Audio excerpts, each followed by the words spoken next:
В пътуването на живота често се оказваме обвити в различни роли и титли. Може да мислите за себе си като за родител, за семейен партньор или за специалист в определена професионална област, но това е само част от това, което сте в действителност. Тези роли и отговорности, макар и значителни, не определят напълно вашата същност. Отвъд тези етикети се крие един по-дълбок въпрос. Кой съм аз и какви са моите силни страни? Търсенето на самоидентификация е пътуване през целия живот.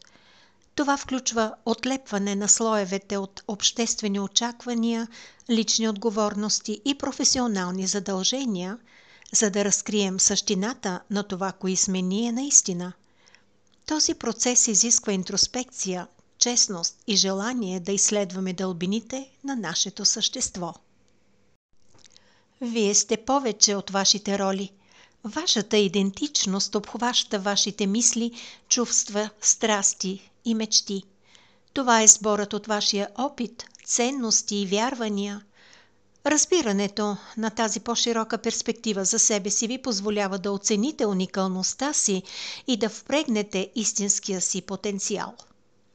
Всеки притежава уникален набор от таланти и силни страни. Това често са вродени наклонности към определени предмети или дейности. Докато някои хора могат да се отличават с артистични начинания, други може да намерят силните си страни в аналитичното мислене или физическите дейности. Разпознаването и възприемането на тези естествени способности е от решаващо значение за навигирането по пътя на живота. Има някои начини, чрез които можете да идентифицирате вашите силни страни. Един от тях е саморефлексията. Отделете време за размисъл върху житейския си опит. Какви дейности винаги са ви харесвали? С какви задачи се справяте отлично с минимални усилия? Тези отражения могат да осигурят ценна представа за вашите естествени силни страни. Друг начин е чрез обратна връзка от другите. Понякога другите могат да видят силните ни страни по-ясно, отколкото ние. Потърсете обратна връзка от приятели, семейство и колеги. Те често могат да подчертаят вашите силни страни, които вие може да пренебрегнете. Установяването на вашата уникалност може да бъде мощен акт на самоутвърждаване. Вашата индивидуалност е вашият компас, който ви води към пълноценен и автентичен живот. Доверяването на този вътрешен компас включва: първо, разпознаване на вашата стойност. Разбирането, че вашата уникална комбинация от таланти, опит и перспективи носи стойност на света е овластяващо. Вашите силни страни могат да допринесат за вашето лично израстване и подобряването на хората около вас. Второ, преодоляване на неувереността в себе си. Неувереността в себе си може да бъде значителна бариера пред възприемането на вашата уникалност. Естествено е да поставяте под въпрос способностите си, особено когато сте изправени пред предизвикателства. Въпреки това, признаването и приемането на вашите силни страни може да ви помогне да преодолеете тези съмнения и да изградите увереност. Трето, приемане на различията.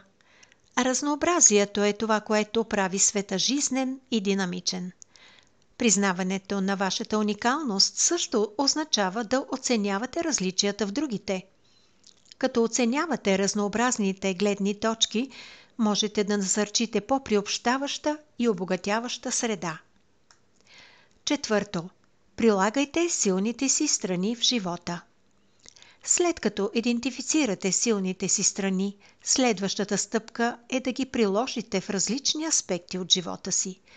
Това приложение може да доведе до по-голямо удовлетворение и успех, както в лични, така и в професионални сфери. В личния си живот прилагането на силните ви страни може да подобри вашите взаимоотношения, хобита и общо благополучие. Например, ако имате естествен талант за емпатия и общуване, може да намерите удовлетворение в поддържането на дълбоки връзки с любимите хора.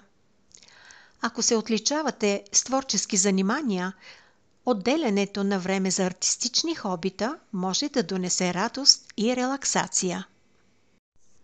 В професионалната сфера използването на силните ви страни може да доведе до по-голямо удовлетворение от работата и напредък в кариерата. Търсете възможности, които са в съответствие с вашите таланти и страсти. Например, ако имате умение за решаване на проблеми и стратегическо мислене, кариерата в управлението на проекти или консултантската дейност може да е подходяща. Ако сте естествено склонни да помагате на другите, ролите в здравеопазването, образованието или социалната работа могат да ви задоволят. Съсредоточаването върху силните ви страни обаче не означава, че трябва да пренебрегвате областите за подобрение.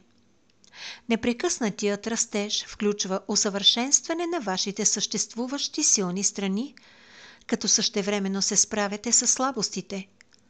Този балансиран подход осигурява добър и динамичен път към личностно развитие. Отвъд талантите и силните страни, страстта играе решаваща роля в определенето на това кой сте. Страстта е горивото, което ви кара да преследвате мечтите си и да преодолявате препятствията. Тя е тясно свързана с вашите силни страни и може да осигури посока и цел в живота. Кое е това, което ви дава силен импулс, хъс и желание за действие? Страстта често лежи в пресечната точка на вашите интереси и силни страни. За да откриете своята страст, помислете за следното. Например, разгледайте вашите интереси. Включете се в различни дейности, за да определите какво наистина ви вълнува. Това изследване може да разкрие скрити страсти и интереси. Помислете също за радостни моменти. Помислете за моменти, когато сте се чувствали наистина живи и изпълнени. Какво правехте? Тези моменти могат да дадат улики за вашите страсти. Слушайте вътрешния си глас. Обърнете внимание на вътрешните си желания и стремежи. Вашият вътрешен глас може да ви насочи към дейности и занимания, които резонират с основното ви аз. След като идентифицирате своята страст, подхранвайте я, като отделяте време и енергия. Преследването на вашата страст може да доведе до по-пълноценен и целенасочен живот. Може също така да създаде положителен ефект на вълни, вдъхновявайки другите и допринасяйки за по-жизнена общност. Себеоткриването и наблягането върху вашите силни страни не е без предизвикателства. Може да се сблъскате с външен натиск, съмнение в себе си и препятствия по пътя. Всяко предизвикателство обаче предоставя възможност за растеж и учене. Развитието на устойчивост и адаптивност е от ключово значение за справяне с предизвикателствата. Прегърнете неуспехите като учебен опит и останете отворени за нови възможности. Вашите силни страни и страсти могат да служат като котви, помагайки ви да останете здраво стъпили на земята и фокусирани през трудни моменти. Отделете време да отпразнувате постиженията си, независимо колко малки изглеждат. Признаването на напредъка ви укрепва силните ви страни и повишава увереността ви. Отбелязването на вашите победи, малки или големи, може също да осигури мотивация да продължите да преследвате целите си. Когато се впуснете в пътуването на себеоткриването и откриването на вашите силни страни, не забравяйте, че това е непрекъснат процес. Животът е динамичен, вие също. Вашите силни страни и страсти може да се развият с течение на времето, водейки ви към нови и вълнуващи пътища. Поставете смислени и постижими цели, които са в съответствие с вашите силни страни и страсти. Тези цели могат да осигурят посока и цел, ръководейки вашите действия и решения.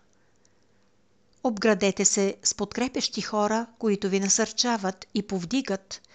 Силната система за подкрепа може да осигури насоки, мотивация и чувство за принадлежност. Останете отворени и любопитни. Бъдете готови да изследвате нови възможности и да излезете от зоната си на комфорт. Тази откритост може да доведе до неочаквани открития и растеж. Всеки в живота си има призвание или мисия.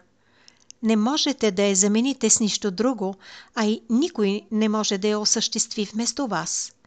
Задачата на всеки човек е да открие своята уникалност и възможността да я реализира. Животът е пълен с различни варианти за избор и възможности, така че следвайте сърцето и инстинктите си. Намерете нещо, което ви вдъхновява и му се посветете. Именно в това е възможността да се самореализирате, като едновременно сътворите нещо за света.